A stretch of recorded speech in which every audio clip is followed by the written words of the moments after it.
Hey y'all, Jamie here. Thought I'd do something a little different today. I thought I'd talk about mental health, medications, and faith.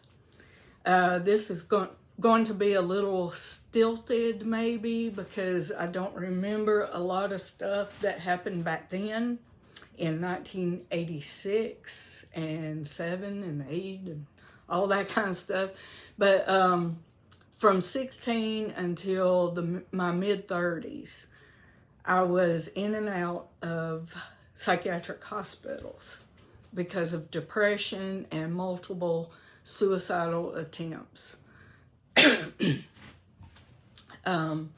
think the depression started earlier than age 16 because I remember in 3rd, 4th grade, as early as that, I remember feeling, I guess, sad.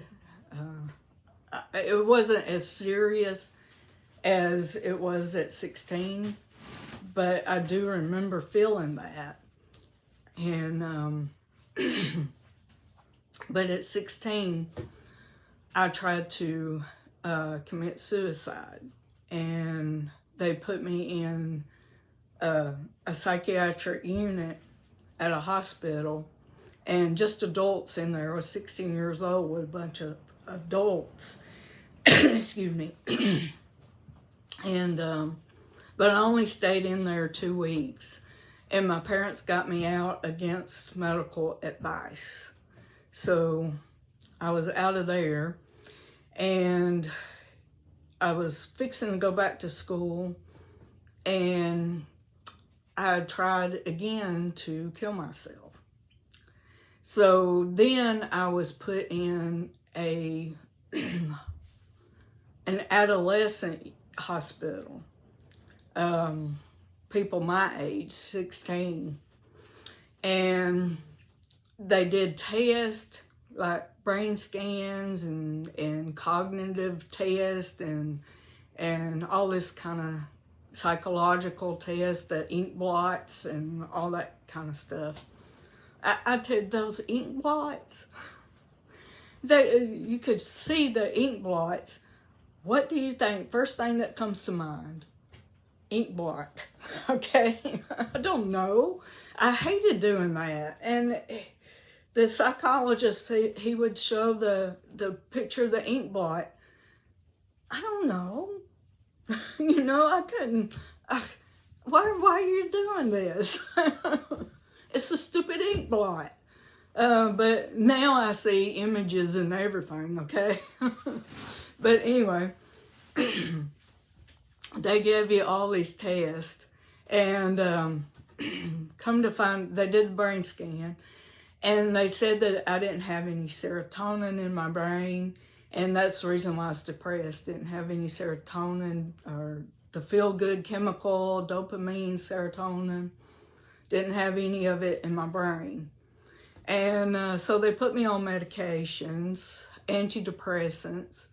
And, you know, I guess being new to antidepressants and all that, they have to find one that works for you. So I was on multiple, off and on, took me off of one, put me on one, put me on one, took me off one. But it wasn't just antidepressants. It was like you had to take the side effect medication to counteract the depression medication. Okay, so it was just a lot of back and forth, high doses, low doses, middle doses, taking off, taking on, different kinds, experimenting. And that's what they did. They experimented with me with all this different drugs and stuff. And I was on, okay, I can't remember all the medications I was on, all the antidepressant medications and stuff like that. Can't remember all of it. And, but it was like I was on a lot. And I do remember some. I was on lithium because they had diagnosed me with manic depression, which, looking back, I don't think that I had manic depression. I wasn't that way. I could be manic, but it wasn't bad like you see some people's. I wasn't, I think it was more major depression than manic depression. But anyway, they put me on lithium, and it seemed to kind of work a little bit. But, so I was on lithium, like from, I think my second or third hospitalization, they put me on the lithium, and then I was on it until I was like 45. I come off all at 45, age 45. But at first, the first hospitalization, it was just experimenting. But I stayed there 3 months and got out and seemed to be okay for a while. And then before school was out that summer, I went back in because of a suicide attempt. And I was 16. I hadn't yet turned 17. I turned 17 in July of that summer. And I was in there before school was out. And I think maybe a few weeks later, maybe, they said I needed ECT treatments, which are shock treatments. And I was the youngest person in Alabama at that time to be considered for shock treatments, to have shock treatments. And they sent me to UAB, and my parents didn't like UAB, so we switched to the Children's Hospital in Birmingham. And I stayed there for an evaluation for a week or two, maybe, and came back, and I had shock treatments. I had a round of shock treatments. They were like, I think three a week, where you skip like Monday, Wednesday, and Friday, 3 shock treatments for around 6 weeks. And the side effects to that are memory loss, short-term memory loss, headaches, and I think that it messed up my balance, my motor skills. I think it messed that up, along with all the other drugs, the medications and stuff. That too. I'm more clumsy now. I'm slow. Reflexes are real slow. I have frontal lobe damage from all the medications, and then coming off all that I was on it for years, since age 16 until 45 years old. I was on a lot of medications, and a lot of different medications, and a lot of high doses, low doses, all that kind of stuff. I was on a lot. And when I come off of it, they think that it messed my frontal lobe up. Even though I did it slow and with a doctor's care, they still think it kind of messed my frontal lobe up. I'm more talkative. I didn't used to talk this much. I really didn't. I was a very silent person, and didn't like to go anywhere or do anything, and didn't like to be around people, didn't like people. And and I'm more talkative, I think I'm more outgoing, but I don't think I have the social skills and social graces to be in, like, sometimes I'm blunt. Sometimes people say I'm too blunt. And sometimes I can't make myself understood a lot. And they say they understand what I'm saying. But to me, I have to say it in a way that I understand and think that they would. But when they say they understand, they don't understand.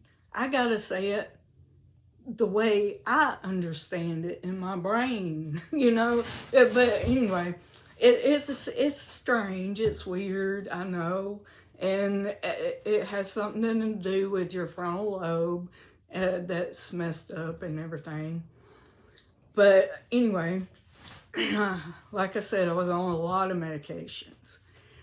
And I was in and out of psychiatric hospitals. I had the shock treatments that summer. And then in the fall, I went back in the hospital because probably another suicide attempt. I went back in and I had another round of shock treatments. And they think that kind of messed me up too a little bit. I can't remember. It's sad to say, but my mom and dad's birthdays are like January and February. I don't know what day in January and February. I don't know whether my mom's birthday's in January or February, or my dad's birthday's in January and February. I just know that both of them, both my mom and dad's birthdays are in January and February. It's sad to say that I can't remember what year my dad was killed. It was either 2014, 15, or 16. I can't remember unless I look it up. And it is sad. I can't remember birthdays. I remember my birthday, of course. But my other birthdays, I remember my sister's birthday, and both of my sister's birthdays are in March, and my niece's birthday is in March, and I kind of know that, but other birthdays, you know, it is weird to have the memory loss like that. And but anyway,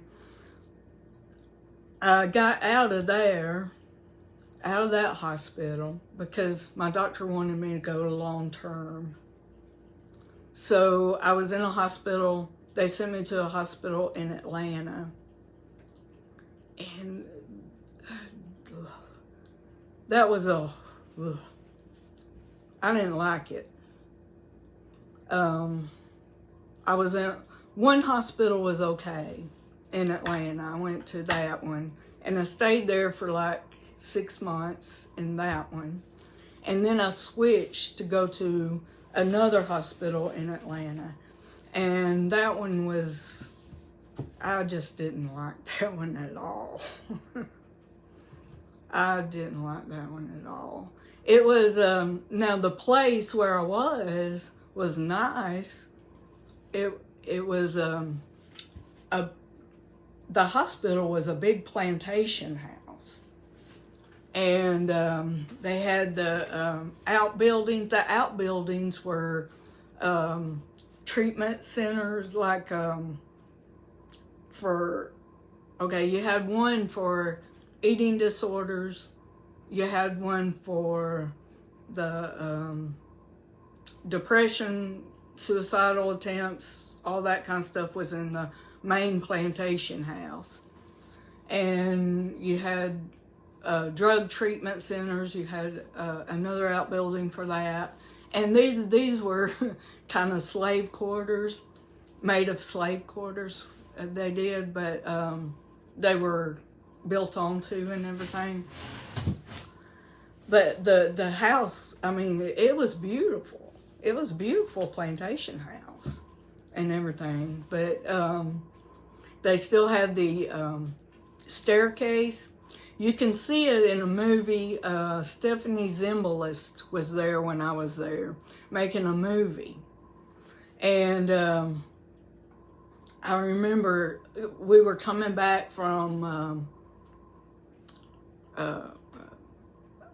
physical therapy or RT, recreational therapy. We were coming back inside from outside doing that. And Stephanie Zimbalist was over here, and I went, "There's Stephanie Zimbalist, hey!" And she turned around and looked, and all her people gathered around her like, "Oh, we can't have that." But it was that was the highlight. Okay, that was the highlight. And but anyway, she made a movie there. I can't remember what it's called. It was where she they think that she faked her death or went away one time and then come back, and they didn't know if she was the real family member or not. I think that's kind of like the story goes, with the movie went with it. Anyway, you can't see me in the movie, but you'll be able to see the staircase that was in there. It's kind of neat. But anyway, I got out of there 6 months later, thank goodness. And come back home. I was 19 then. And I come back home and went to day treatment for a while. And then I was on a medication called, I remember this medication because it's unforgettable, Clozaril. It was a horrible, horrible medication for me. I do remember some of these things, okay? I remember that it made you dream weird. Like I was between sleep and awake. And I would act out dreams. Some of my dreams I would act out. Especially the one where I thought a snake was in my bed with me. And I was fighting with the snake and trying to get away from the snake. And I fell off the bed and hit my dresser. And I had a bruise from the shoulder all the way down my elbow. It was bruised, and it was bruised all the way around. But anyway, I was trying to get away from that snake, and when I hit the dresser, fell off the bed and hit the dresser, it kind of jarred me out of sleep, but reality wasn't there yet. So I jumped up and ran to the living room and tried to get out the front door. And that's when I woke up, really woke up with that. And then sometimes it would paralyze you. The medication would paralyze you. And I'd be laying in bed and couldn't get up between sleep and awake, and knowing I had to go to the bathroom and couldn't get up. I was like paralyzed. And I had accidents a lot. Because of that, I just couldn't get up. I couldn't move. And it was that medication was awful, and I went off of it. I stopped taking it, really, without anybody knowing it. And 3 days later, I ended up in the ICU in the hospital with kidney failure. I was going into kidney failure, and I was dying. And you had to have an antidote for this Clozaril. You had to have an antidote for it. And my doctor didn't have an antidote. So he called around the country, asking doctors who had patients on this what to do. Has anybody come off of it? Has anybody survived coming off of it? Is there an antidote for it? And he found one. He called the doctor out in the Midwest, I think, and found the antidote for it. And gave it to me, but it was still a while before I got a little better. My hands were like this, no, like that, maybe, some way. And they were locked. And my toes were curled. They were locked, curled together, locked. I couldn't walk.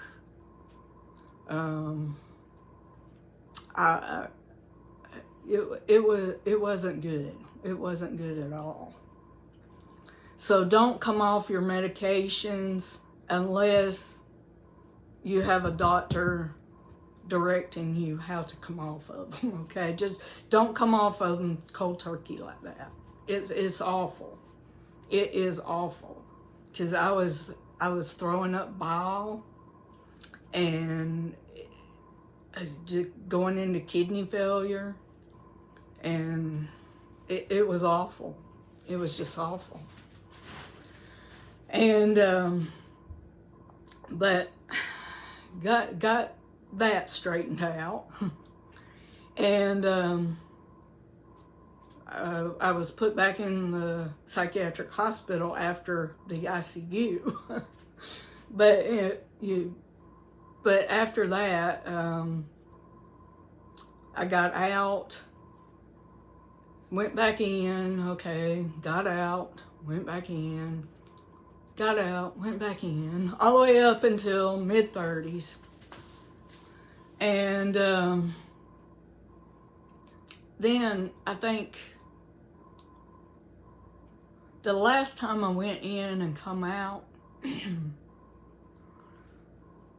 my parents decided, my dad was a minister in church, and my dad decided, hey, my mom worked during the week, and my dad did too, but on Saturdays he was a minister. And he said, you're coming to church with me, even if it's just to babysit you. So I started going to church with him during that time. And during that time, I would just, I was so drugged up, I was just slept. But then something happened, and I started pretending to listen. And then I really was listening. And then I started bringing a Bible and taking notes. And then I started studying those notes at home and studying for myself the Bible and reading it and really studying it for myself. And I got to, during this, it was a progression. During this time, I was like starting to feel different. I started to feel a little better. And we were talking about coming off the medications. And so I got to feeling better and wanting to do things more. And so this was, I had been going with my dad to church for like maybe 3 years before. It was a progression. It was a long progression. But he baptized me. And we were so happy. He baptized me, and then I was baptized in June, and he was killed in August. And that was a rough time. That was a very rough time. But everybody thought I would lose it again. Because me and my daddy, we were good. But everybody thought I would lose it, but I handled it better than they did.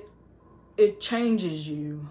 When you know God's truth, when He gives it to you and heals you, it changes you. It changes you for the better. I know the truth about death, what happens when you die. Everybody says God is love. He is. He doesn't take pleasure in the death of the wicked. He wouldn't allow a person to go to hell and burn forever and ever and ever. That's just not how God is. And when you die, you don't go to heaven or hell. You die. You're asleep. You're in a deep sleep. The Bible describes it as a deep sleep. So you don't go to heaven or hell. Okay? There wouldn't be a need for a resurrection if you went to heaven or hell when you die. There'd be no need for a resurrection at all. And who wants their loved ones looking at you from heaven, and you're on earth and you're still a human making lots of mistakes and sinning and doing all this bad stuff? Who would want their loved one looking down, watching you doing all that? I wouldn't. I don't. But anyway, I know death is just, you're in a deep sleep until the resurrection. And death doesn't really affect us that way. Yeah, I was sad and I cried and it was a hard time. But I knew my daddy was safe. And, we grieve different.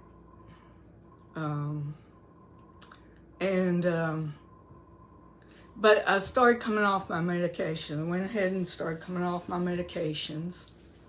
And I'm off all of them now. Every single one of them I'm off of. Except I do take medication for my fibromyalgia. One 60 milligram pill in the mornings and as needed muscle relaxer. And that's all I take. Nothing else. Except vitamins. I started taking vitamins. I'm getting older, I have to take vitamins. So, but anyway, I went through a lot. My family went through a lot. I'm thankful that I have the family I do, because I don't know if another family would have put up with me as much as my family did. I don't know. I had one person in the hospital. One person told me, Jamie, you don't know how lucky you are to have parents like you do. who will come and see you in the hospital, who will take you back home with them. You have no luck. You have no idea how lucky you are. And I didn't know how lucky I was. And but I am. I'm blessed. I'm thankful that I have a family that loves me, and I love them. I'm thankful that God has healed me of that. I'm still loony. I'm still a loon, okay? I still do crazy stuff. I mean, but yeah, I act crazy and everything. I'm still a loon, but I'm a happy loon, okay? I don't mope around. I don't get depressed anymore. And during all these years of that, I have been prayed over, hands laid on me, anointed, and just people praying for me, and I do appreciate all that. And sometimes God does not heal you when you want to be healed. He doesn't do it like that. He will allow you to build the character it takes to accept Him too. And He always keeps His promises. He will always keep His promises. If you ask to be healed, He will heal you. Either if it's in right then, which it probably won't be right then, but it could be, or years later, or He could not heal you at all in your human lifetime. But when you're resurrected, all that pain, all that illness, all that hurt and mental anguish, it will go away. He will heal you then. Even if He doesn't heal you in your human life, He will heal you when you are resurrected. Because all that goes away when you're resurrected. You will be healthy, hardy, and hopefully willing to go by His way. And He will teach you, try and teach you. And if you don't, then that's the end of you. You won't burn forever, never, never. Because He doesn't take pleasure in the death of the wicked. And we shouldn't either. But anyway, what I was going to say was, it took years for Him to heal me. It took years. And it didn't happen overnight. It was a gradual thing. And I think I went through the things I did. If I didn't go through the things I did, I wouldn't be the person I am today. Our past makes us the people we are today, and whether good or bad. And we all have choices to make, whether good or bad. And I think that I value life more now than I did, because back then I was trying to kill myself, and I didn't care about other people either, because when you're trying to kill yourself, you only want it to stop. You only want the hurt and the pain to stop. And you don't care if other people have that pain, going through the pain of you trying to hurt yourself. You don't care about that. You don't care about nothing. It's mental illness is not from God. God didn't make us with mental illness. We are not supposed to be mentally ill. I mean, but that's the way it is. But anyway, mental illness is not from God.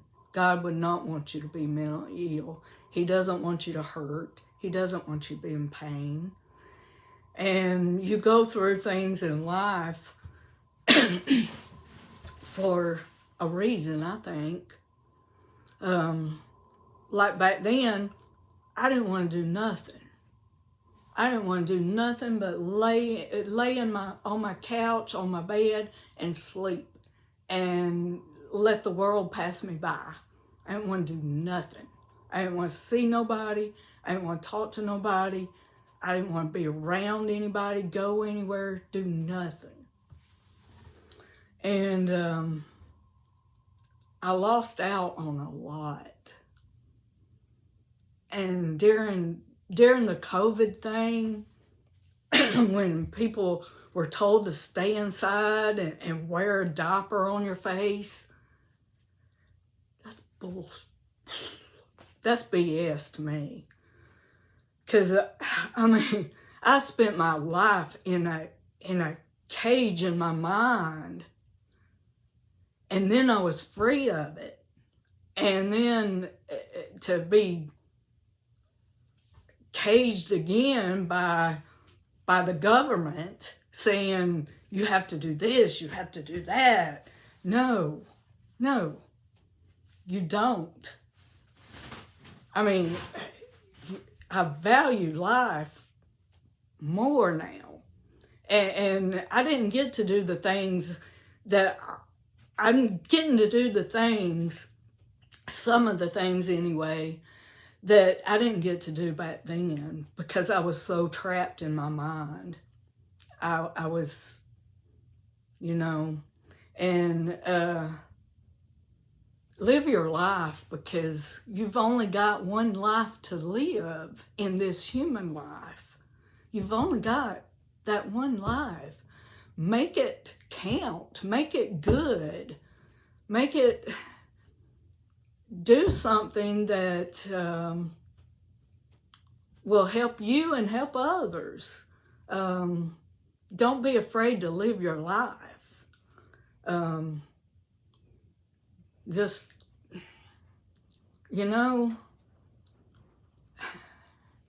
I could say a lot about the COVID stuff. I could. But I won't. I'm restraining myself.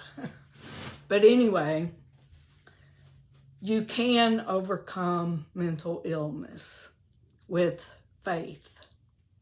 You can. And I hope, we have hope. We have to have hope. I have hope, and that is hope and faith. Love, hope, and faith. And that's what keeps me going. Love, hope, and faith in God and Jesus Christ. And I know He healed me. And He can do it to you too if you have faith that He will. And I have faith that He can heal me from this fibromyalgia if He wanted to. I've asked Him to, but so far He hasn't healed me from it, but He will. Whether in this human life or at the resurrection, because He always keeps His promises. We may have to suffer in this human life, but we're not going to suffer after the resurrection happens. So we'll have a healthy body, and no sickness, no mental illness, nothing like that. So anyway, just wanted to talk about that. What do y'all think? Anyway, I'll see you back soon. Bye.